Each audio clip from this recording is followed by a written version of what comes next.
Pertama-tama marilah kita panjatkan puji syukur kita kehadirat Allah Subhanahu wa Ta'ala yang telah melimpahkan rahmat dan hidayahnya sehingga kita bisa menghadiri acara diseminasi budaya positif oleh guru penggerak angkatan 10. Selawat dan salam selalu kita haturkan ke pangkuan beliau Nabi Agung Muhammad Sallallahu Alaihi Wasallam yang selalu kita nantikan syafaatnya di dunia dan akhirat. Bapak Ibu yang saya hormati, rangkaian acara pada pagi hari ini adalah 1. Pembukaan, 2. Sambutan kepala sekolah, 3. Penyampaian diseminasi budaya positif, 4. Penutup. Menginjak acara yang pertama, pembukaan. Mari kita bersama-sama terbuka membacakan Bismillahirrahmanirrahim. Mari kita hantarkan Bismillahirrahmanirrahim. Acara yang kedua, sambutan kepala sekolah SD 2 Mando.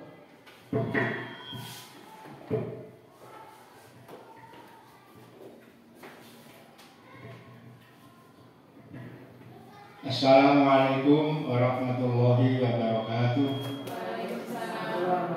Alhamdulillah wa syukurillah ala nikmatillah wa la haula wa la quwwata illa billah.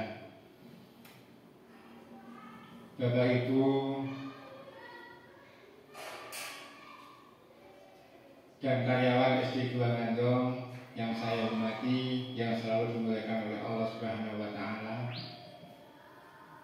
Puji syukur kita panjatkan kepada Allah Subhanahu wa Ta'ala bahwasanya di pagi yang cerah ini kita keluarga besar SD 2 Ngandong dapat melaksanakan tugas kewajiban, yaitu sebagai ASN yang selalu patuh pada pemerintah. Kemudian yang kedua, salawat dan salam semoga selalu tercurahkan kepada beliau Nabi Muhammad Rasulullah Sallallahu Alaihi Wasallam. Bapak Ibu yang saya hormati, di pagi hari ini di acara kegiatan salah satu bapak guru kita, yaitu Bapak Edi Wiyoko selaku guru calon guru penggerak yang di pagi hari ini melaksanakan tugas, yaitu melaksanakan diseminasi budaya positif di sekolah kami, dengan harapan semoga acara ini dapat menginspirasi kepada kita semua. Yang namanya guru penggerak itu adalah tergerak, bergerak, dan menggerakkan.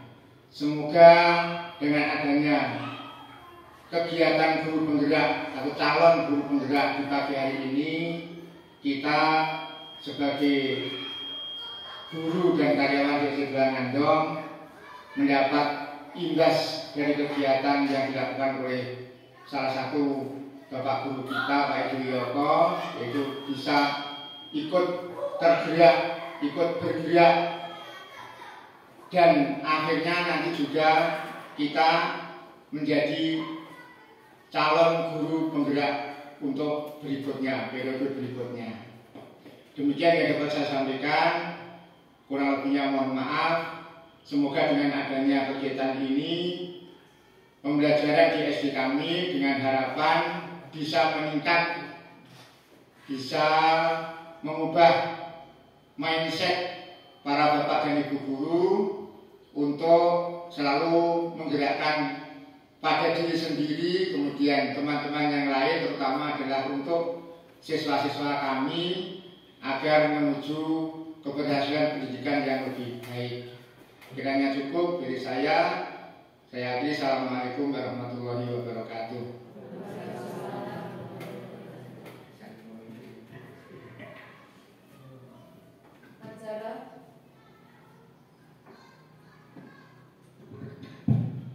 Acara yang ketiga Acara inti penyampaian visi misi budaya positif.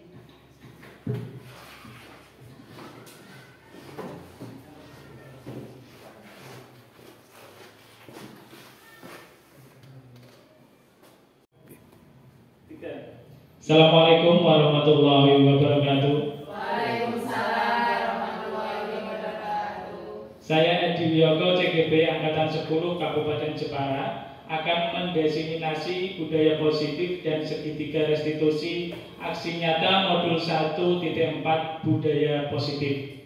Lanjut. Sebagai pengajar praktik yaitu Bu Yuwita Damayanti, guru SD Negeri 4 Keling, dan sebagai fasilitator Ibu Erni Kurniawati. Yang pertama, kita akan membahas tentang pengertian dari budaya positif. Budaya positif adalah nilai-nilai atau keyakinan dan kebiasaan di sekolah yang berpihak pada murid agar murid dapat berkembang menjadi pribadi yang kritis, penuh hormat dan bertanggung jawab. Ini sudah kita lakukan sehari-hari. Contohnya yaitu di SD kita, SD Negeri 2 Ngantong, seperti berjabat tangan setelah apel dan kegiatan-kegiatan lainnya seperti upacara dan lain-lain. Keterkaitan antara filosofi Ki Hajar Dewantara dan budaya positif, yaitu filosofi Ki Hajar Dewantara yang terkenal dengan semboyan ing ngarsa sung tulodo ing madya mangunkarsa tutwuri handayani, yang artinya di depan memberi contoh yang baik, kalau di tengah kita memberi semangat, kalau di belakang kita memberi dorongan, mempunyai keterkaitan dengan penanaman budaya positif pada anak. Guru memberi contoh atau teladan tentang kebiasaan budaya positif di sekolah agar mereka bisa mengimplementasikan kebiasaan baik itu dimanapun mereka berada. Pendidikan harus senantiasa membawa kebaikan yang ditunjukkan melalui penanaman budaya positif. Ini juga sudah didiseminasikan di sekolah kita, yaitu di SD Negeri 2 Ngantong. Ketika kita melakukan peringatan Hari Kartini, kita mengadakan lomba, kita juga mengadakan upacara, dan juga kemarin kita sudah melakukan upacara peringatan Hari Jadi Kesaktian Pancasila, dan juga upacara setiap hari Senin. Nilai-nilai guru penggerak yaitu diantaranya ada mandiri, reflektif, kolaboratif, inovatif, dan berpihak pada murid. Kalau untuk peran guru penggerak, perannya adalah menjadi pemimpin pembelajaran, menggerakkan komunitas praktisi, menjadi kok bagi guru lain, mendorong kolaborasi antara guru mewujudkan kepemimpinan murid. Keterkaitan antara nilai dan peran guru penggerak dan juga budaya positif. Nilai dan peran guru mempunyai keterkaitan dengan budaya positif. Guru mempunyai peran yang sangat penting dalam menanamkan budaya positif pada anak, mengajarkan dengan hati, berpihak pada anak, dan menuntun mereka mewujudkan mimpi-mimpinya. Dengan memahami nilai dan perannya, diharapkan guru bisa menanamkan budaya positif yang akhirnya bisa terwujud murid yang berkarakter sesuai dengan profil pelajar Pancasila. Budaya positif dan visi guru penggerak. Visi ini adalah representasi kognitif mengenai gambaran masa depan menurut Bandura. Harapan kita adalah visi kita. Visi kita sekarang adalah masa depan murid kita. Seorang guru harus memiliki visi untuk menyemangati peserta didik, menggerakkan hatinya untuk bermimpi tentang gambaran hidupnya di masa depan. Visi harus memuat budaya positif demi terwujudnya peserta didik yang cerdas dan berkarakter, mampu mengekspresikan diri sebagai potensi, bakat, dan minat yang dimiliki. Visi seorang guru adalah membuat perubahan positif di sekolah. Dalam hal ini diperlukan pendekatan manajemen perubahan yang berbasis kekuatan yang disebut inquiry impresiatif dengan tahapan bagja. Yang dimaksud dengan bagja itu adalah singkatan bagja itu. B-nya buat pertanyaan, A-nya ambil pelajaran, G-nya gali mimpi, J-nya jabarkan rencana, dan A-nya adalah atur eksekusi. Strategi yang dibutuhkan dalam mewujudkan budaya positif di sekolah, yaitu strategi yang pertama adalah disiplin positif dan nilai-nilai kebajikan universal. Yang kedua, teori motivasi, hukuman, dan penghargaan. Penghargaan dan restitusi. Yang ketiga yaitu keyakinan kelas. Dilanjutkan kebutuhan dasar manusia dan dunia berkualitas. Dilanjutkan 5 posisi kontrol dan juga segitiga restitusi. Disiplin positif, ketika mendengar kata disiplin, apa yang terbayang di benak kita? Coba Bapak Ibu, kira-kira ketika kita mendengar kata disiplin, itu artinya apa kira-kira? Menurut panjenengan semua, kata disiplin itu mempunyai arti apa coba? Teratur. Terus tertib. Di benak kita semua pasti mendengar kata disiplin adalah tentang keteraturan dan juga tentang ketertiban. Kebanyakan orang akan menghubungkan kata disiplin dengan tata tertib, teratur, dan juga kepatuhan pada peraturan. Kata disiplin juga sering dihubungkan dengan hukuman, padahal hal itu sungguh berbeda. Karena belajar tentang disiplin positif tidak harus dengan memberi hukuman, justru itu adalah salah satu alternatif terakhir dan kalau perlu tidak digunakan sama sekali. Nah ini yang dimaksud dengan kata disiplin. Kata disiplin itu berasal dari bahasa Latin, yaitu disciplina, yang artinya adalah belajar. Menurut dari bahasa Latin, yaitu disciplina, berarti disiplin itu artinya belajar. Makna asal dari kata ini berkonotasi dengan disiplin diri dari murid-murid Socrates dan Plato. Disiplin diri membuat orang menggali potensinya menuju sebuah tujuan apa yang dia hargai. Namun, di dalam budaya kita, mana kata disiplin telah berubah, yaitu menjadi sesuatu yang dilakukan seseorang pada orang lain untuk mendapatkan kepatuhan. Seperti tadi, disiplin menurut kita itu adalah tentang keteraturan, kepatuhan, tata tertib, dan lain-lain. Namun, dari bahasa Latin sebenarnya kata disiplin itu berasal dari kata disciplina yang artinya belajar. Kecenderungan umumnya yaitu adalah menghubungkan kata disiplin dengan ketidaknyamanan, bukan dengan apa yang kita hargai atau pencapaian suatu tujuan yang mulia. Disiplin positif, pengertiannya adalah proses pembelajaran yang merupakan pendekatan mendidik anak untuk melakukan kontrol diri dan pembentukan kepercayaan diri. Disiplin sama sekali berbeda dengan hukuman.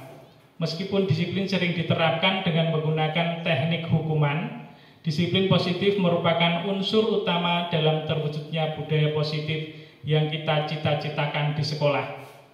Ini beberapa contoh foto kegiatan disiplin positif yang telah kita lakukan di SDN Dua Ngandong. Di antaranya ada apel pagi dengan pembacaan Asmaul Husna serta menyanyikan lagu nasional sebelum masuk kelas. Kemudian bersalaman dengan Bapak Ibu guru. Hal-hal yang dibutuhkan dalam disiplin positif adalah penerapan disiplin positif membutuhkan kesepakatan dan peraturan yang dijalankan dengan konsisten serta pengendalian emosi yang baik. Selain itu, disiplin positif juga membutuhkan rutinitas dalam bentuk jadwal, kebiasaan baik yang ditumbuhkan, serta teladan-teladan baik yang diberikan oleh orang tua maupun guru di sekolah. Disiplin positif ini juga sudah kita terapkan di SD Negeri 2 Ngandong, yaitu setiap hari Jumat kita melaksanakan Jumat Sehat. Di antaranya adalah senam bersama, guru dan juga siswa-siswi kita melakukan senam sehingga menjadi badan kita sehat, yang disebut dengan Jumat sehat. Setelah itu dilanjutkan juga dengan Jumat bersih. Kita membersihkan lingkungan sekitar, memungut-mungut sampah yang berserakan di SD kita, itu sudah berjalan dengan baik. Dilanjutkan dengan nilai-nilai kebajikan universal. Nilai-nilai kebajikan adalah sifat-sifat positif manusia yang merupakan tujuan mulia yang ingin dicapai setiap individu. Nilai-nilai tersebut bersifat universal dan lintas bahasa, suku bangsa, agama maupun latar belakang. Dr. William Glasser pada teori kontrol 1984 yaitu tentang setiap perilaku atau perbuatan memiliki suatu tujuan. Menurut Diana Gossen 1998 dengan mengaitkan nilai-nilai kebajikan yang diyakini seseorang, maka motivasi intrinsiknya adalah terbangun sehingga menggerakkan motivasi dari dalam untuk dapat mencapai tujuan mulia yang diinginkan. Nilai-nilai kebajikan yang ingin dicapai oleh setiap anak Indonesia kita yaitu yang dikenal dengan profil pelajar Pancasila. Yang lagi booming sekarang ini adalah profil pelajar Pancasila. Profil pelajar Pancasila itu apa saja? Yaitu yang pertama beriman, bertakwa kepada Tuhan Yang Maha Esa dan berakhlak mulia. Ini yang paling penting. Mandiri, kemudian bernalar kritis, berkebinekaan global, bergotong royong dan kreatif. Nilai-nilai kebajikan universal menurut Diana Gossen 1998, dia berpendapat bahwa bila kita ingin menemukan motivasi intrinsik dari dalam diri seseorang, maka tumbuhkanlah pemahaman terhadap nilai-nilai kebajikan universal. Mengajarkan nilai-nilai kebajikan merupakan hal kunci yang perlu diajarkan kepada murid-murid kita. Nilai-nilai kebajikan universal meliputi hal-hal seperti keadilan, tanggung jawab, kejujuran, bersyukur, lurus hati, berprinsip, integritas, kasih sayang, rajin, komitmen, percaya diri, kesabaran, dan masih banyak lagi. Teori motivasi perilaku manusia itu terbagi menjadi dua, yaitu motivasi eksternal dan internal. Motivasi eksternal yang pertama yaitu untuk menghindari ketidaknyamanan hukuman, apa yang akan terjadi apabila saya tidak melakukannya. Motivasi eksternal yang kedua yaitu untuk mendapatkan imbalan dari orang lain atau institusi. Apa yang akan saya dapatkan apabila saya melakukannya. Berarti dia melakukan sesuatu itu keberhasilannya hanya untuk mendapatkan imbalan, bukan dari kesadaran dirinya sendiri. Terus yang motivasi eksternal yang pertama, dia melakukan sesuatu hanya untuk menghindari hukuman, supaya ia terhindar dari hukuman atau sanksi, sehingga dia melakukan hal-hal yang baik. Yang selanjutnya yaitu motivasi internal, ini adalah sebagai tujuan dari disiplin positif, yaitu motivasi internal, motivasi dari dalam diri kita sendiri, yaitu memotivasi supaya kita sadar bahwa hal kebaikan itu adalah muncul dari diri kita sendiri, yaitu untuk menghargai diri sendiri. Saya akan menjadi orang seperti apa bila saya melakukannya. Berarti dia mematuhi peraturan, mematuhi tata tertib, itu sesuai dengan keinginannya sendiri, bukan karena dari hukuman, takut karena hukuman, karena supaya untuk mendapatkan imbalan, tetapi itu muncul dari motivasi internal atau motivasi dari diri sendiri. Inilah yang menjadi tujuan dari disiplin positif. Merdeka. Nah, ini adalah Ki Hajar Dewantara. Merdeka menurut Ki Hajar Dewantara itu adalah tidak hanya terlepas dari perintah, akan tetapi juga cakap buat memerintah diri sendiri. Ki Hajar Dewantara, Pemilikan Konsepsi Keteladanan, Sikap Merdeka, cetakan kelima 2013, halaman 469. Konsep disiplin dengan intensitas gagal. Ini adalah beberapa contoh konsep disiplin dengan intensitas gagal, yaitu yang pertama disiplin karena hukuman, dan yang kedua adalah disiplin karena penghargaan. Ini termasuk dalam konteks intensitas gagal. Yang hukuman, kenapa kok dikatakan intensitas gagal? Karena hukuman itu menyakitkan. Misalnya disuruh berlari mengelilingi lapangan 5 kali, disuruh push up, disuruh berdiri 1 kaki sambil menjauh telinga. Itu adalah macam-macam hukuman dan itu menyakitkan.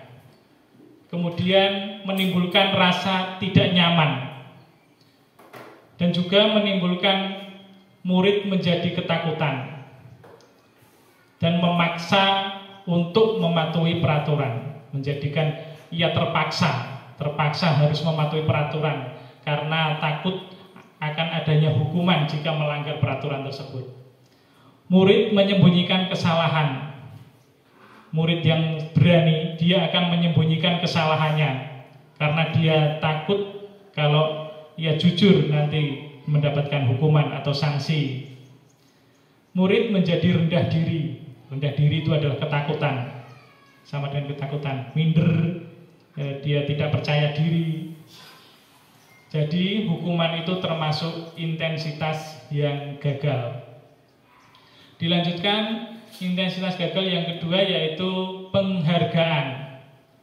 Sebenarnya penghargaan ini juga baik untuk memotivasi, tetapi juga tidak tepat. Karena apa? Tidak efektif, merusak hubungan, terus mematikan kreativitas. Karena apa? Karena dia hanya ingin mendapatkan penghargaan saja.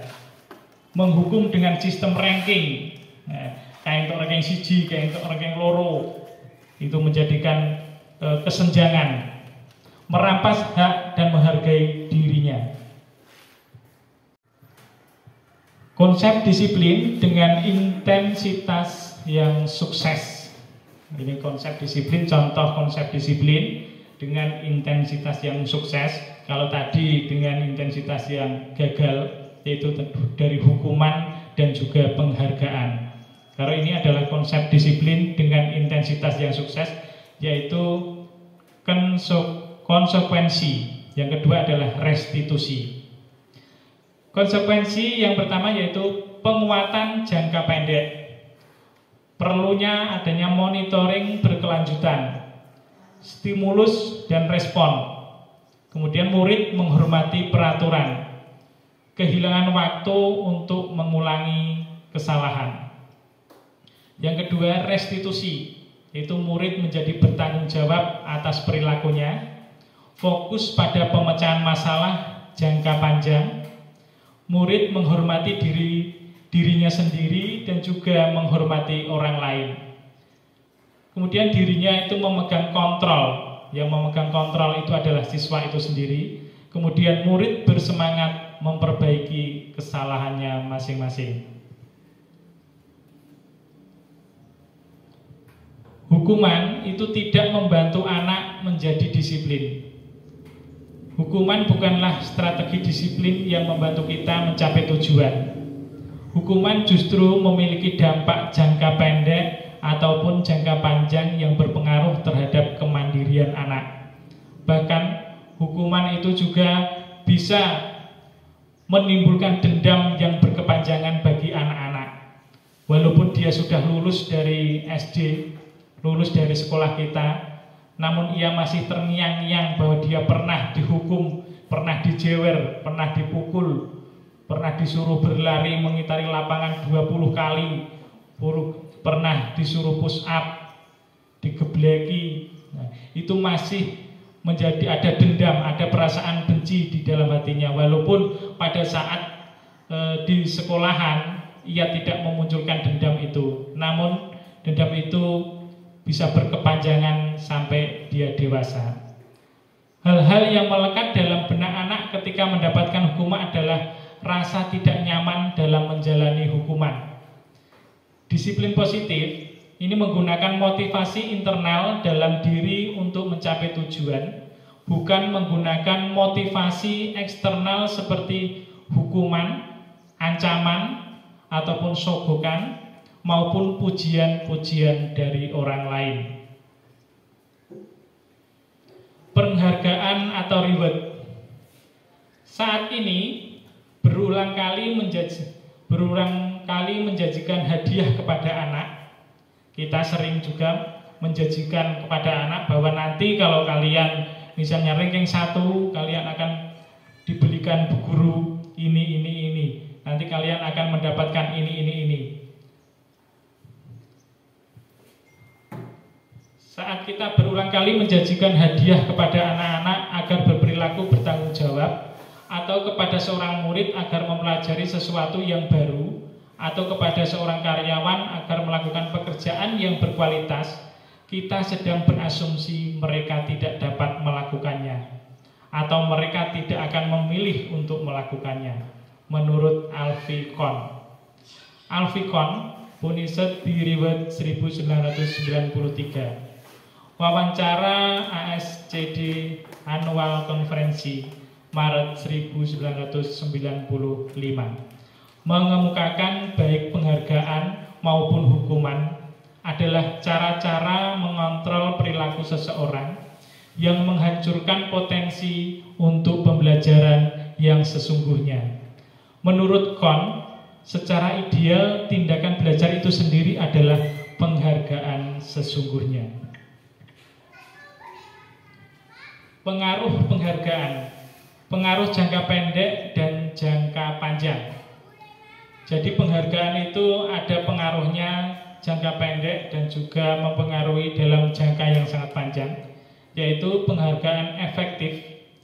Jika kita menginginkan seseorang melakukan sesuatu yang kita inginkan dalam jangka waktu pendek. Jika kita menggunakan penghargaan lagi dan lagi, maka orang tersebut akan tergantung pada penghargaan yang diberikan, serta kehilangan motivasi dari dalam dirinya sendiri. Jadi penghargaan itu juga bisa efektif, mungkin bisa memotivasi ketika kita melakukannya itu dalam jangka waktu yang pendek. Berarti tidak terus-menerus, tidak setiap kali berhasil mendapatkan penghargaan, karena nanti bisa kehilangan motivasi dari dalam dirinya, karena dia akan berusaha apabila nanti ada penghargaan yang diberikan kepada dirinya.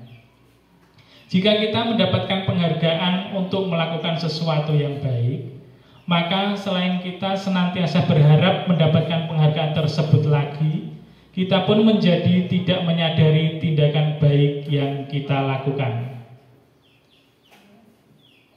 Penghargaan yang tidak efektif. Bagaimana penghargaan yang tidak efektif? Yaitu suatu penghargaan adalah suatu benda atau peristiwa yang diinginkan, yang dibuat dengan persyaratan hanya jika Anda melakukan hal ini maka Anda mendapatkan penghargaan yang diinginkan. Jika saya mengharapkan suatu penghargaan dan tidak mendapatkannya, maka saya akan kecewa dan berkecil hati, serta kemungkinan lain kali saya tidak akan berusaha sekeras sebelumnya. Jadi timbullah kekecewaan pada dirinya ketika dia tidak berhasil sesuai dengan yang diinginkannya. Jika kita memberikan seseorang sesuatu penghargaan untuk melakukan sesuatu, maka kita harus terus-menerus memberikan penghargaan itu jika kita ingin orang tersebut meneruskan perilaku yang kita inginkan. Jadi seseorang itu kalau diberikan penghargaan terus-menerus, lagi dan lagi, setiap berhasil diberikan penghargaan, maka ia akan seterusnya tergantung pada penghargaan itu. Ia akan berusaha jika ada penghargaan. Tetapi ketika tidak ada penghargaan, tidak ada reward, maka dia tidak akan berusaha lagi. Orang yang berusaha berhenti merokok misalnya, atau orang yang berusaha diet, menguruskan badan, bila diberikan penghargaan hampir pasti tidak berhasil.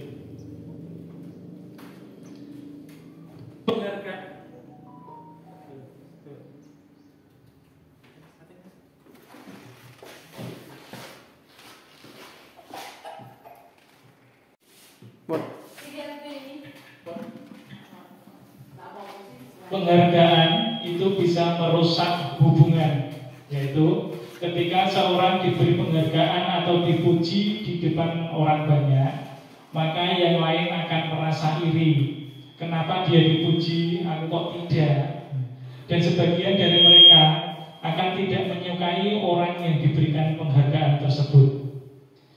Selanjutnya yaitu jika seorang guru sering memberikan penghargaan kepada murid-muridnya, besar kemungkinan murid-muridnya termotivasi hanya untuk menyenangkan gurunya. Mereka tidak akan bersikap jujur kepada guru tersebut. Penghargaan menciptakan persaingan di kelas dan juga persaingan menciptakan kecemasan. Mereka yang percaya bahwa mereka tidak memiliki kesempatan untuk mendapatkan penghargaan akan berhenti untuk mencoba. Lanjut, Mbak. Penghargaan bisa mengurangi ketepatan. Riset yang pertama ini adalah dalam sebuah percobaan, sekelompok anak laki berusia sekitar 9 tahun diminta untuk melihat gambar-gambar wajah yang ditampilkan di layar, dan mereka harus memberitahukan bahwa wajah-wajah tersebut sama atau berbeda.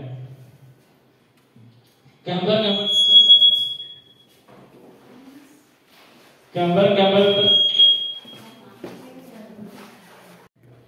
penghargaan mengurangi ketepatan. Ini ada beberapa riset yaitu tentang penghargaan. Riset yang pertama, dalam sebuah percobaan, sekelompok anak laki-laki berusia sekitar 9 tahun diminta untuk melihat gambar-gambar wajah yang ditampilkan di layar, dan mereka harus memberitahukan bahwa wajah-wajah tersebut sama atau berbeda. Gambar-gambar tersebut hampir sama. Beberapa dari mereka diberi penghargaan dalam bentuk uang. Pada saat mereka memberi jawaban benar, sementara sebagian yang lain tidak. Hasilnya, anak laki-laki yang dibayar membuat lebih banyak kesalahan. Ada riset yang kedua, anak-anak diminta mengingat kata-kata tertentu. Kemudian mereka diminta mengambil kartu yang berisi kata-kata yang diingat tersebut setiap kali muncul. Beberapa anak diberikan permen setiap mereka memberikan jawaban yang benar, dan sebagian lain hanya diberitahu saja bila jawaban mereka benar. Hasilnya, anak-anak yang mendapatkan permen jawabannya banyak yang tidak tepat dibandingkan anak-anak yang hanya diberitahu jawabannya benar. Penghargaan bisa menurunkan kualitas.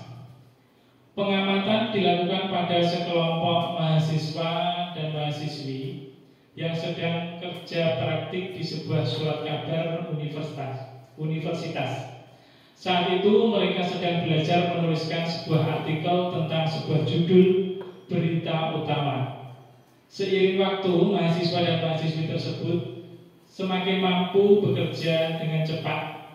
Kemudian ada beberapa mahasiswa dan mahasiswi yang dibayar untuk setiap judul berita utama yang mereka mampu hasilkan. Dan setelah beberapa lama, mahasiswa dan mahasiswi yang dibayar ini hasil kinerjanya berhenti berkembang. Mereka yang tidak menerima bayaran terus berupaya mengasah diri menjadi lebih baik. Berarti dari contoh ini, penghargaan itu bisa menurunkan kualitas kerja seseorang.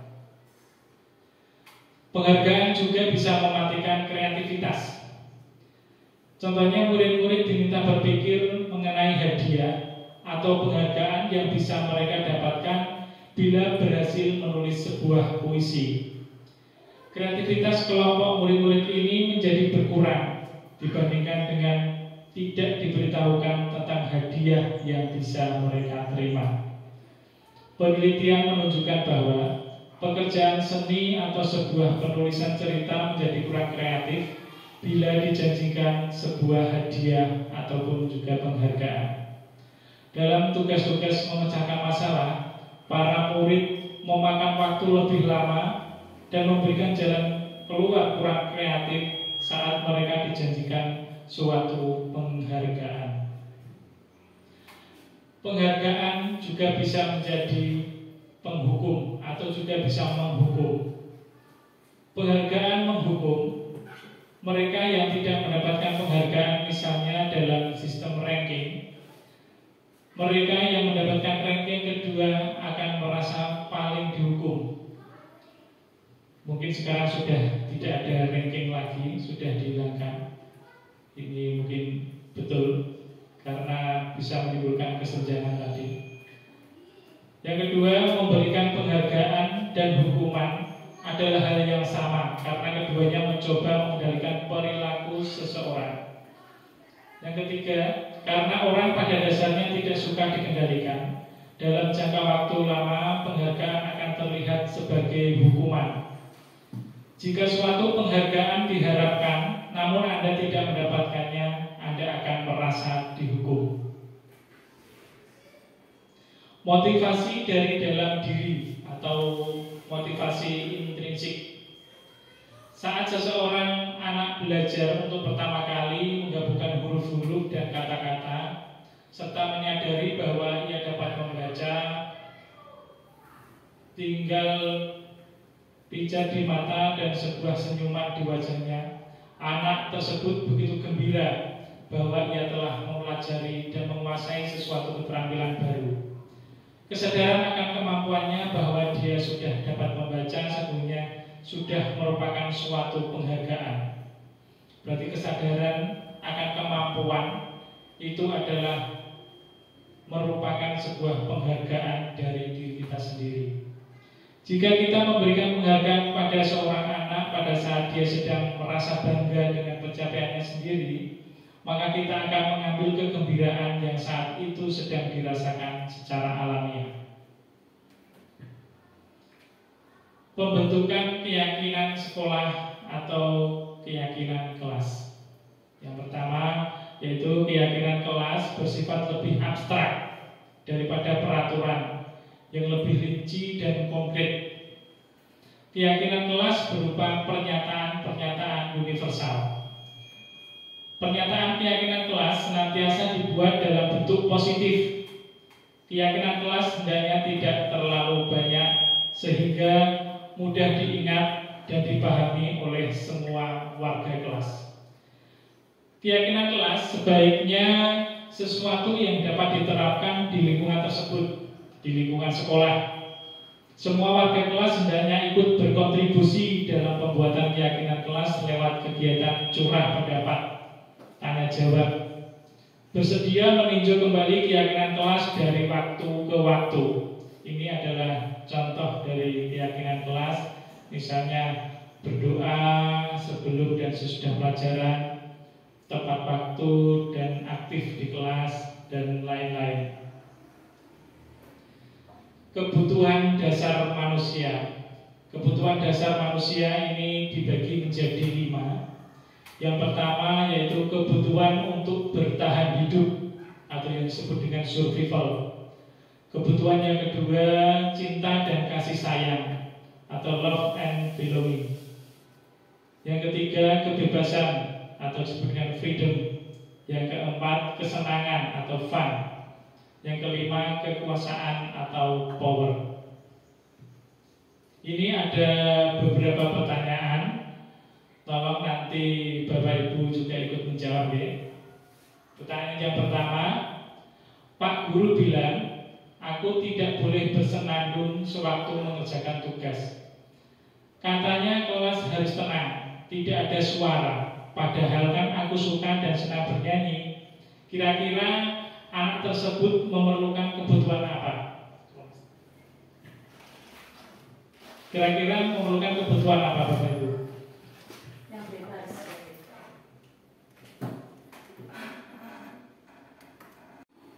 Bapak Ibu, di sini ada beberapa pertanyaan. Tolong nanti Bapak Ibu juga ikut menjawab pertanyaan tersebut. Yang pertama, Pak Guru bilang, aku tidak boleh bersenandung sewaktu mengerjakan tugas. Katanya kelas harus tenang, tidak ada suara. Padahal kan aku suka dan senang bernyanyi. Ini menurut 5 kebutuhan tadi kira-kira masuk dalam kebutuhan apa itu? Saya ya Pak. Bu Arina, monggo Bu Arina. Anak-anak itu tidak bisa dikekang. Masalahnya dia butuh kebebasan, dia butuh kesenangan juga. Dia tidak bisa menurut guru terus. Dia perlu kebebasan seperti tadi. Seorang anak saat diterangkan dia juga ingin menyanyi sendiri. Seperti halnya saya punya murid juga ada yang seperti itu. Dia semaunya sendiri, ada yang pengen jalan-jalan, ada yang pengen bernyanyi-nyanyi kalau diterangkan. Itulah anak-anak kecil zaman sekarang. Itu Pak dari saya. Terima kasih Bu Arina. Berarti itu termasuk membutuhkan kebutuhan kesenangan. Membutuhkan kesenangan.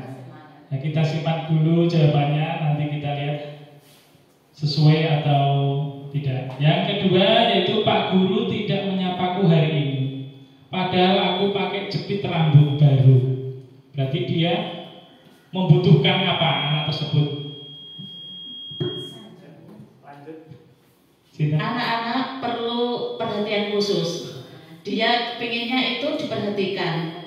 Dari pagi mungkin dia sudah diberikan bando yang baru atau jepit tadi, dia itu pengennya itu diperhatikan oleh bapak atau ibu guru. Ternyata setelah di kelas tidak ada yang memperhatikan, mungkin dia akan kecewa. Berarti ini membutuhkan cinta dan kasih sayang. Lanjut yang ketiga, ada pertanyaan, aku bosen, masa belajarnya cuma gitu-gitu aja, dengerin Pak Guru aja. Mungkin Bu Titik bisa memberi pendapat, ini kebutuhan apa kira-kira? Bu Titik Kadarse. Aku bosen, masa belajarnya cuma gitu-gitu aja, dengerin Pak Guru aja. Berarti ini membutuhkan kesenangan. Membutuhkan kesenangan menurut Bu Titik. Ya.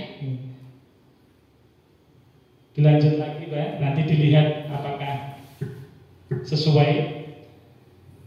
Yang terakhir, aku sebel, gambarku tidak rapi. Malah Pak Guru nunjukin ke teman-temanku di depan kelas. Tentunya dia akan malu. Nah ini berarti ia membutuhkan kebutuhan apa? Monggo Bu Sri, perwakilan dari perpustakaan. Kita harus memberikan kebutuhan untuk perhatian atau kebebasan terhadap anak tersebut. Berarti ini kebebasan menurut Bu Sri. Terima kasih. Lanjut ya. Terusnya kita lihat jawabannya. Yang pertama itu tadi adalah Bu Arina tentang kesenangan, berarti sesuai betul. Terus yang kedua cinta dan kasih sayang. Yang ketiga tadi kebebasan. Yang keempat adalah kebutuhan dari penguasaan. Itu adalah beberapa contoh tentang 5 kebutuhan dari manusia. Lanjut. Glaser mengatakan bahwa kapasitas untuk berubah ada di dalam diri kita. Jika kita dapat mengidentifikasi kebutuhan apa yang mendorong perilaku kita, maka perubahan perilaku positif dapat dimulai dengan mencari solusi untuk memenuhi kebutuhan tertentu dengan cara yang positif.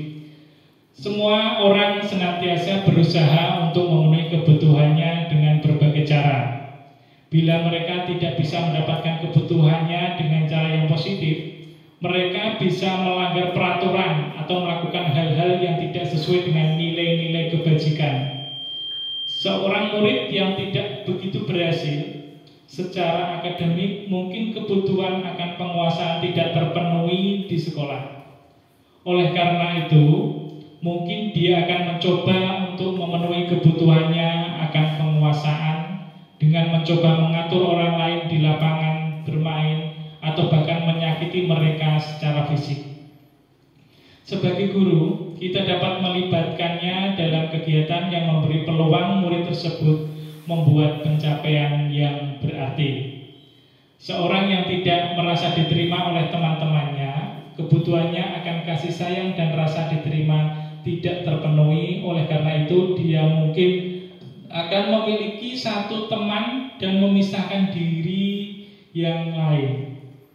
Sebagai guru, kita bisa membangun hubungan yang bisa membangun kepercayaan dan keintiman dengan anak. Dunia berkualitas. Dunia berkualitas kita adalah tempat khusus dalam pikiran kita. Tempat kita menyimpan gambaran representasi dari semua yang kita inginkan.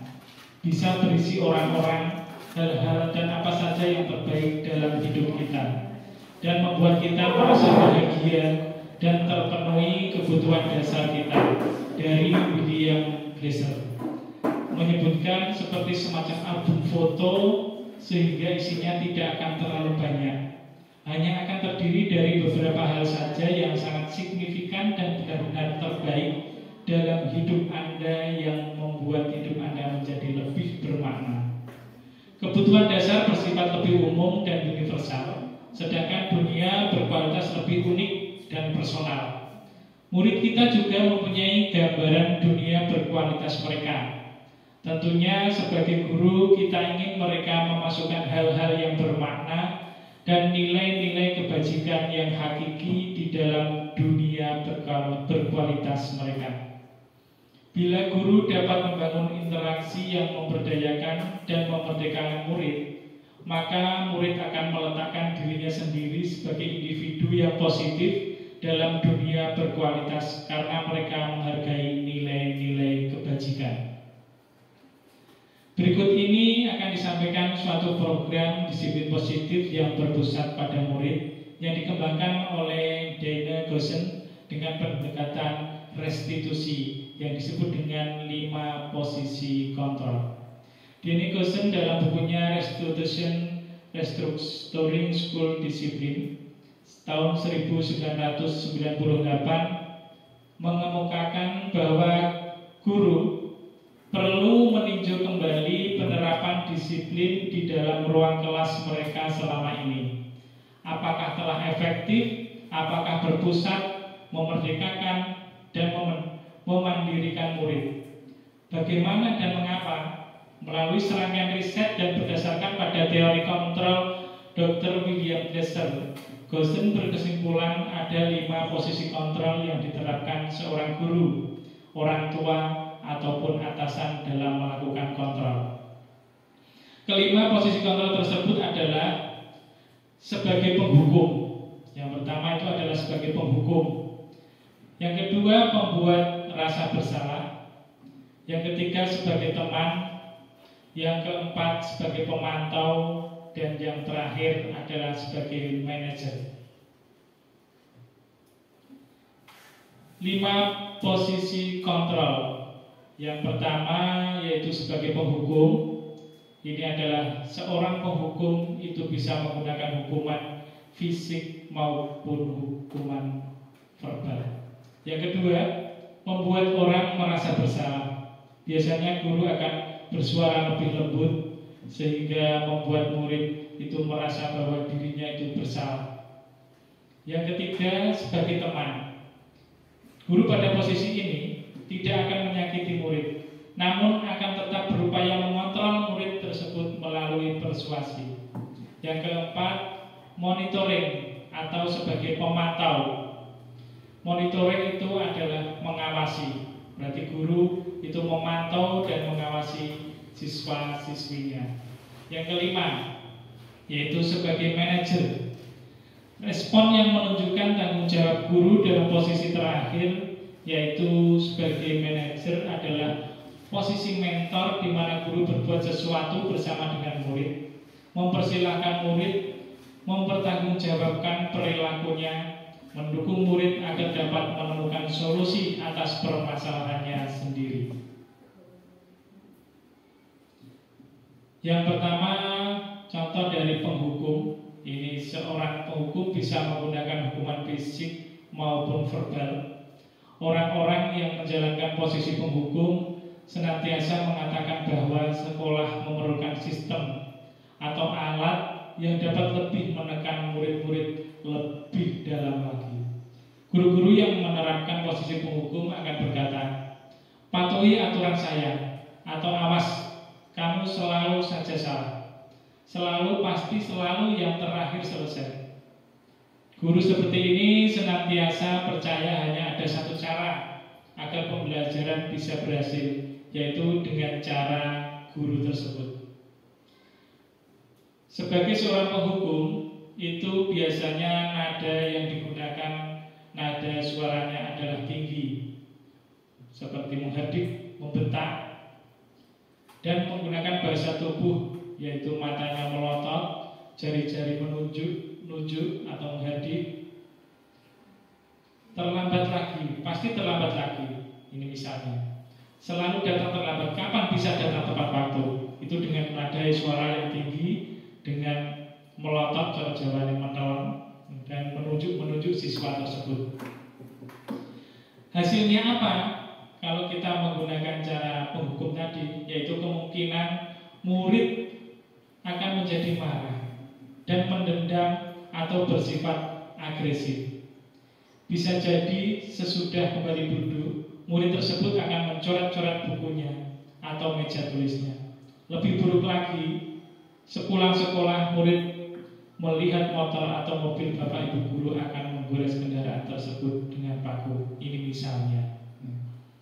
Tapi tidak juga penghukum itu salah 100%, itu tidak. Terkadang posisi penghukum itu juga perlu kita lakukan dalam situasi yang diperlukan. Berarti situasi yang terakhir. Membuat merasa bersalah. Pada posisi ini biasanya guru akan bersuara lebih lembut. Membuat terasa bersalah akan menggunakan keheningan yang membuat orang lain merasa tidak nyaman, merasa bersalah, atau merasa rendah diri. Kata-kata yang keluar dengan lembut akan seperti misalnya, "Ibu sangat kecewa sekali dengan kamu. Berapa kali Bapak harus memberitahu kamu ya? Gimana coba kalau orang tua kamu tidak tahu kamu berbuat begini?" Di posisi ini, murid akan memiliki penilaian diri yang buruk tentang diri mereka. Mereka merasa tidak berharga dan telah mengecewakan orang-orang yang disayanginya. Pembuat merasa bersalah itu biasanya menggunakan nada atau suara yang memelas, suaranya halus, sedih, bahasa tubuhnya merapat pada anak dan lesu.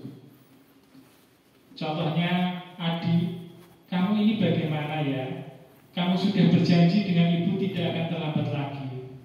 Kamu kenapa ya? Senang sekali mengecewakan ibu. Ibu benar-benar kecewa sekali." Bagaimana perasaan murid bila ditegur seperti cara ini? Yaitu hasilnya murid tersebut akan merasa bersalah. Bersalah telah mengecewakan ibu atau bapak gurunya. Murid akan merasa menjadi orang yang gagal. Murid akan tidak sanggup membahagiakan orang lain. Kadang-kala sikap seperti ini lebih berbahaya dari sikap penghukum, karena emosi akan tertanam rapat di dalam perasaan murid tersebut. Tidak seperti murid dengan guru penghukum, di mana murid bisa menumpahkan amarahnya walaupun dengan cara negatif. Murid akan merasa tertekan. Seperti inilah yang tiba-tiba bisa meletus amarahnya dan bisa menyakiti diri sendiri atau orang lain. Yang ketiga, sebagai teman, guru dalam posisi ini tidak akan menyakiti murid, namun akan tetap berupaya mengontrol murid melalui persuasi, Posisi teman pada guru biasa negatif ataupun positif. Itu berarti bisa ada cara negatif dan positif. Positif di sini berupa hubungan baik yang terjalin antara guru dan murid. Guru di posisi teman menggunakan hubungan baik dan humor untuk mempengaruhi seseorang. Mereka akan berkata, ayo bantulah demi Bapak ya. Ayo ingat tidak bantuan Bapak selama ini. Ya sudah, kali ini tidak apa-apa. Nanti Ibu bantu bereskan. Hal negatif dari posisi teman adalah bila suatu saat guru tersebut tidak membantu, maka murid akan kecewa dan berkata, saya pikir Bapak Ibu teman saya. Murid merasa dikecewakan dan tidak mau lagi berusaha. Hal lain yang mungkin timbul adalah murid hanya akan bertindak untuk guru tertentu dan tidak untuk guru yang lain. Murid akan tergantung pada guru tersebut, guru yang menjadi temannya. Yang lain tidak dianggap sebagai gurunya karena bukan sebagai teman. Guru sebagai teman itu menggunakan nada suara yang ramah, akrab, dan suka bercanda, dan bahasa tubuhnya merapat pada siswa, mata dan senyum jenaka, lucu. Contohnya lagi, Adi, ayolah bagaimana sih kamu? Kemarin kamu sudah janji ke Bapak bukan? Kenapa terlambat lagi? Sambil tertawa ringan. Yang sudah tidak apa-apa, duduk dulu sana. Nanti Pak Guru bantu. Kamu ini, bagaimana perasaan murid dengan sikap guru seperti ini? Yaitu hasilnya adalah murid akan merasa senang dan akrab dengan guru. Ini termasuk dampak positif. Hanya saja di sisi negatif, murid akan menjadi tergantung pada guru tersebut. Bila ada masalah, dia merasa bisa mengandalkan guru tersebut untuk membantunya. Akibat lain dari posisi teman adalah Adi hanya akan berbuat sesuatu bila yang menyuruh adalah guru tersebut, guru yang menjadi temannya tadi, dan belum tentu berlaku yang sama dengan guru orang atau orang lain. Yang keempat, guru sebagai pemantau. Di sini memantau berarti mengawasi atau memonitoring. Pada saat kita mengawasi, kita bertanggung jawab atas perilaku orang-orang yang kita awasi. Posisi pemantau berdasarkan pada peraturan-peraturan dan konsekuensi dengan menggunakan sanksi. Kita dapat memisahkan hubungan pribadi kita dengan murid. Sebagai seseorang yang menjalankan posisi pemantau, pertanyaan yang diajukan seorang pemantau yaitu biasanya, peraturannya apa? Apa yang telah kamu lakukan? Sanksi atau konsekuensi apa yang kamu dapatkan? Seorang pemantau sangat mengandalkan penghitungan, catatan, atau data yang dapat digunakan sebagai bukti atas perilaku seseorang. Posisi ini akan menggunakan stiker atau slip catatan atau daftar cek. Posisi pemantau sendiri berawal dari teori stimulus respon yang menunjukkan tanggung jawab guru dalam mengontrol murid. Suara pemantau biasanya dengan menggunakan nada suara yang datar, bahasa tubuhnya yang formal. Misalnya ini ada percakapan antara guru dan Adi. Adi, tahukah kamu jam berapa kita memulai? Tahu Pak, kamu terlambat 15 menit. Apa kamu sudah mengerti konsekuensi yang harus dilakukan bila terlambat? Paham Pak, saya harus tinggal kelas pada jam istirahat nanti dan mengerjakan tugas ketertinggalan saya. Iya benar. Nanti pada saat jam istirahat, kamu harus tinggal di kelas untuk menyelesaikan tugas yang tertinggal tadi. Saya tunggu. Bagaimana perasaan murid diperlakukan seperti ini? Hasilnya adalah murid memahami konsekuensi yang harus dijalankan karena telah melanggar salah satu peraturan sekolah guru. Tidak menunjukkan suatu emosi yang berlebihan, menjadi marah atau membuat merasa berbuat salah. Murid tetap dibuat tidak nyaman, yaitu dengan harus tinggal kelas pada waktu jam istirahat dan mengerjakan tugas. Guru tidak harus memantau murid pada saat mengerjakan tugas di jam istirahat karena murid tidak bisa ditinggal seorang diri. Yang terakhir adalah posisi sebagai manajer. Posisi terakhir yaitu manajer adalah posisi di mana guru berbuat sesuatu bersama dengan murid. Mempersilahkan murid mempertanggungjawabkan perilakunya, mendukung murid agar dapat menemukan solusi atas permasalahannya sendiri. Seorang manajer telah memiliki keterampilan di posisi teman maupun pemantau, dan dengan demikian bisa jadi di waktu-waktu tertentu kembali kepada kedua posisi tersebut bila diperlukan. Namun, bila kita menginginkan murid-murid kita menjadi manusia yang merdeka, mandiri, dan bertanggung jawab, maka kita perlu mengacu kepada restitusi yang dapat menjadikan murid kita seorang manajer bagi dirinya sendiri. Di manajer, murid diajak untuk menganalisis kebutuhan dirinya maupun kebutuhan orang lain. Di sini penekanan bukan pada kemampuan membuat konsekuensi, namun dapat berkolaborasi dengan murid bagaimana memperbaiki kesalahan yang ada. Seorang manajer akan berkata, apa yang kita yakini? Kembali ke keyakinan kelas. Apakah kamu meyakininya? Jika kamu meyakininya, apakah kamu bersedia memperbaikinya? Jika kamu memperbaiki ini, hal ini menunjukkan apa tentang dirimu? Apa rencana kamu untuk memperbaiki hal ini? Tugas seorang manajer bukan untuk mengatur perilaku seseorang. Kita membimbing murid untuk dapat mengatur dirinya. Seorang manajer bukannya memisahkan murid dari kelompoknya, tetapi mengembalikan murid tersebut ke kelompoknya dengan lebih baik dan kuat. Bisa jadi dalam praktik penerapan disiplin sehari-hari, kita akan kembali ke posisi teman atau pemantau, karena murid yang ditangani belum siap diajak berdiskusi atau diundang melakukan restitusi. Namun perlu disadari tujuan akhir dari 5 posisi kontrol seorang guru adalah pencapaian posisi manajer, di mana di posisi inilah murid dapat menjadi pribadi yang mandiri, merdeka, bertanggung jawab atas segala perilaku dan sikapnya, yang pada akhirnya dapat menciptakan lingkungan yang positif, nyaman, dan aman. Berarti diharapkan kita bisa menguasai 5 posisi kontrol yang manajer. Manajer yaitu menggunakan suara yang bagaimana, yaitu nada suara yang tulus, bahasa tubuh tidak kaku dan mendekat kepada murid. Percakapan antara guru dan adik dalam posisi sebagai manajer. Adi, apakah kamu mengetahui jam berapa sekolah dimulai? Tahu Pak, jam 7. Ya, jadi kamu terlambat. Kira-kira bagaimana kamu akan memperbaiki masalah ini? Saya bisa menanyakan teman saya Pak untuk mengejar tugas yang tertinggal. Baik, itu bisa dilakukan. Apakah besok akan ada masalah untuk kamu agar bisa hadir tepat waktu ke sekolah? Tidak Pak, saya bisa hadir tepat waktu.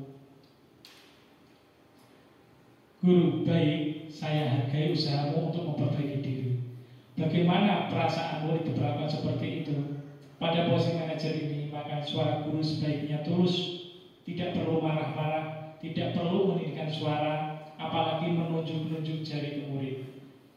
Berkaca pinggang atau bersikap seolah-olah menyesal, tampak sedih sekali akan perbuatan murid atau bersikap gurau menempatkan diri sebagai teman murid.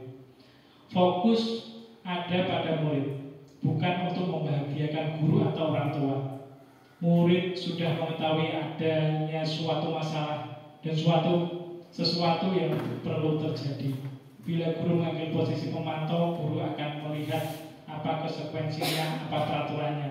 Namun pada posisi manajer, guru akan mengembalikan tanggung jawab pada murid untuk mencari jalan keluar permasalahannya, tentu dengan bimbingan guru.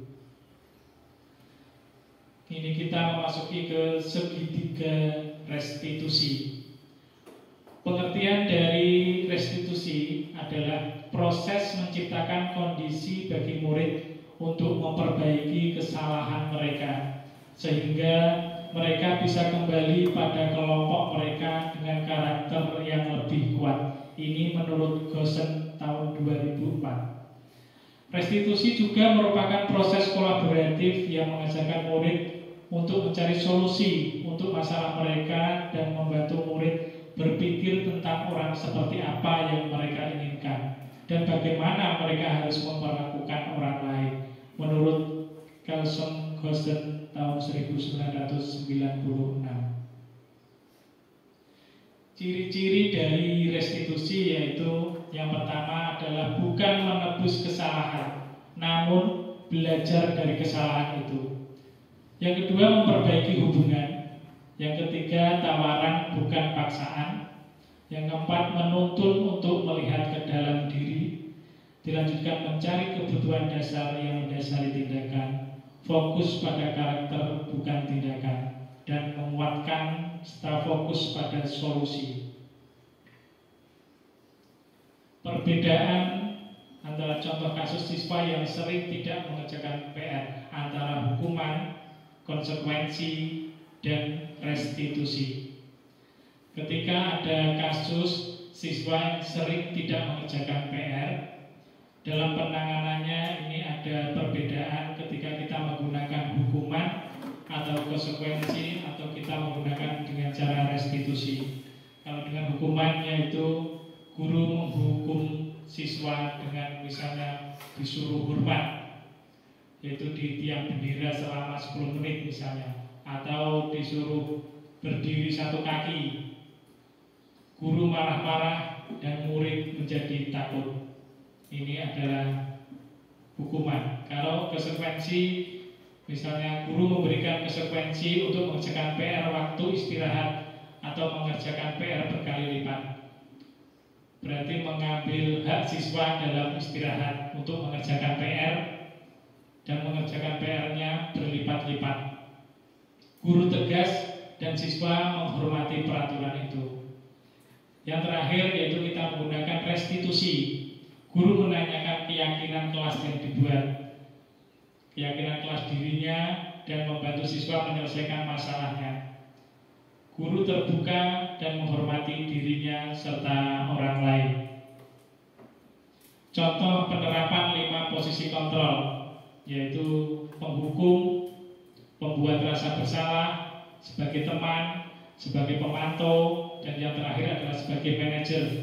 Kalau sebagai penghukum, itu contohnya adalah patuhi aturan sekolah, lalu berdiri di depan kelas. Ini sebagai hukuman. Untuk membuat rasa bersalah, beberapa kali bu guru harus memberitahu kamu, bu guru kecewa sama kamu. Kalau sebagai teman, ayolah yang tertib, buat bu guru bangga, kali ini tidak apa-apa kamu salah. Sebagai pemantau, kamu sudah melanggar apa peraturan dan konsekuensinya. Kalau sebagai manajer, ini yang diharapkan adalah dalam posisi 5 posisi kontrol adalah sebagai manajer. Apakah kamu tahu kesalahanmu? Kira-kira bagaimana kamu akan memperbaiki kesalahanmu itu? Ini ada segitiga restitusi. Segitiga restitusi itu meliputi validasi kebutuhan, menstabilkan identitas, kemudian menanyakan keyakinan.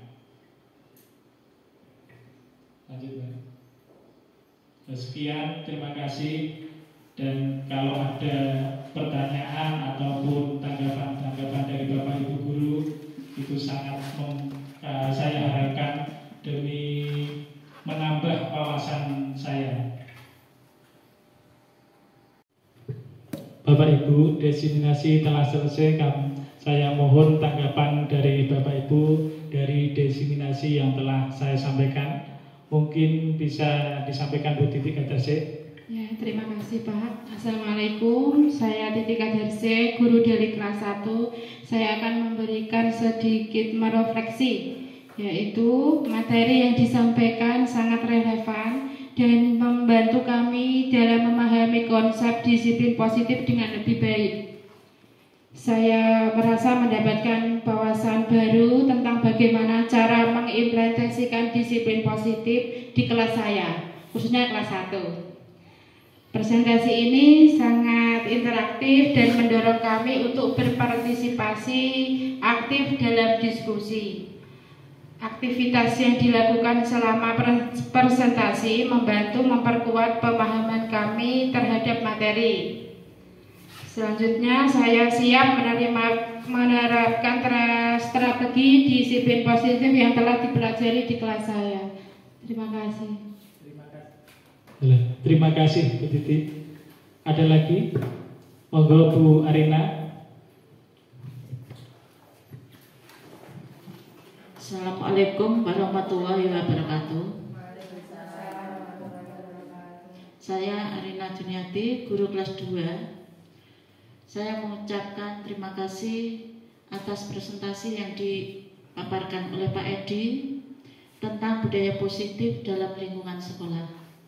Saya sangat terkesan dengan berbagai strategi dan contoh konkret yang telah disampaikan untuk menciptakan lingkungan belajar yang mendukung perkembangan siswa secara holistik. Saya ingin menyoroti beberapa poin penting yang saya anggap sangat relevan dan berharga. Di antaranya, 1, pentingnya pembentukan keyakinan kelas. Yang kedua, pentingnya penerapan posisi kontrol. Yang ketiga, penerapan segitiga restitusi dalam penyelesaian masalah. Sekian dari saya. Kurang lebihnya mohon maaf. Wassalamualaikum warahmatullahi wabarakatuh. Waalaikumsalam warahmatullahi wabarakatuh. Terima kasih Bu Arina untuk guru kelas 2. Dan Bu Vera, guru kelas 5 akan memberi tanggapan dari diseminasi tadi. Terima kasih waktu yang telah diberikan kepada saya. Assalamualaikum warahmatullahi wabarakatuh. Saya Esti Veronica, kelas 5. Di sini saya mengucapkan terima kasih atas presentasinya yang sangat informatif dan inspiratif. Saya sangat berkesan dengan konsep budaya positif yang telah disampaikan Bapak Edi Wiyoko, karena dalam dunia pendidikan saya percaya bahwa menciptakan lingkungan yang positif tidak hanya membantu dalam pembentukan karakter siswa, tetapi juga meningkatkan semangat belajar dan rasa saling menghormati di antara seluruh komunitas di sekolah. Dengan implementasi budaya positif ini, saya yakin bahwa kita bisa menciptakan generasi yang tidak hanya cerdas secara akademik, tetapi juga berkarakter kuat dan siap menghadapi tantangan global. Terima kasih atas inspirasinya dan saya sangat antusias untuk menerapkan apa yang telah dipelajari dalam praktek sehari-hari di sekolah kami. Demikian, wassalamualaikum warahmatullahi wabarakatuh. Waalaikumsalam warahmatullahi wabarakatuh. Terima kasih untuk Bapak Ibu semuanya. Diseminasi budaya positif telah selesai. Apabila ada kesalahan, kekurangan, saya mohon maaf yang sebesar-besarnya. Assalamualaikum warahmatullahi wabarakatuh.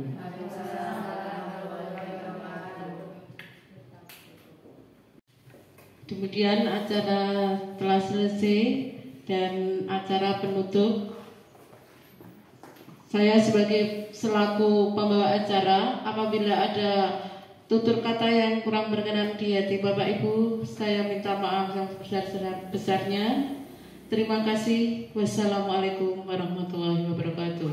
Waalaikumsalam warahmatullahi wabarakatuh.